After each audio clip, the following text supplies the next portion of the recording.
Со интонирање на македонската химна и полагање цвеќе денес во Тетово беше пригодно одбележан 9 мај, денот на победата над фашизмот и денот на Европа.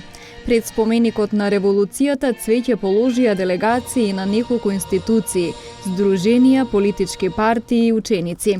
Пригоден реферат за значењето на денешниот ден прочита председателот на Сојузот на борци од Тетово Јоцко Димитриевски.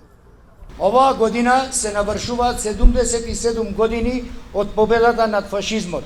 77 години од триумфот на слободолюбивото човештво над мрачниот фашизам, платен со огромни човечки жртви и материјални загуби, најголеми досега во историјата на војните.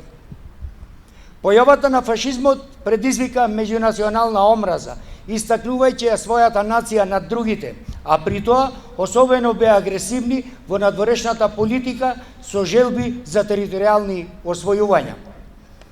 Фашизмот и Втората светска војна се непосредно поврзани. Фашизмот, како идеологија на национал-социјализмот, тоест нацизмот, ја формулира Хитлер во својата книга Mein Kampf, односно Моја војна, која однесе преку 50 милиони човечки жртви, војна во која учествувале дури 61 држава. Втората светска војна започна далечната 1939 година како империалистичка, бидејќи ја започнаа фашистите за нова поделба на светот. Меѓутоа, во текот на времето таа прерасна и во војна со антифашистички карактер.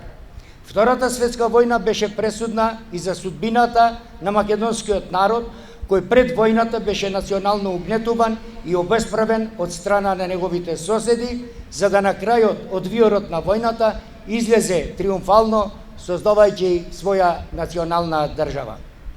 Свесни за својата состојба и иднина на својот народ, македонците со другите националности од првиот ден на народно-ослободителната борба активно се вклучија во антифашистичката војна за национална и социјална слобода.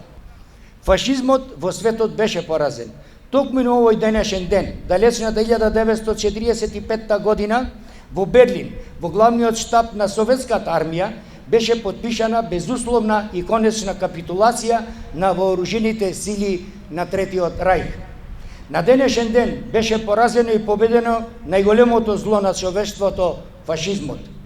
Ден по кој многу нешта не опоменува и обрзува нас и нашите идни генерации, никогаш да не се повтори најмрачната страница од историјата на човештвото. Да се надеваме дека ќе победи разумот на 21. век. Денес славиме уште еден голем празник, Денот на Европа. За жал, од долгогодишното членување, ветување на членките на Европската Унија, дека нашата земја ги исполнила сите критериуми за нејзино членство, Македонија се уште стои на прагот пред вратата на Европската Унија. Сепак се надеваме дека навистина и во Европската Унија ќе надвладее разумот и демократијата, разумот на 21. век.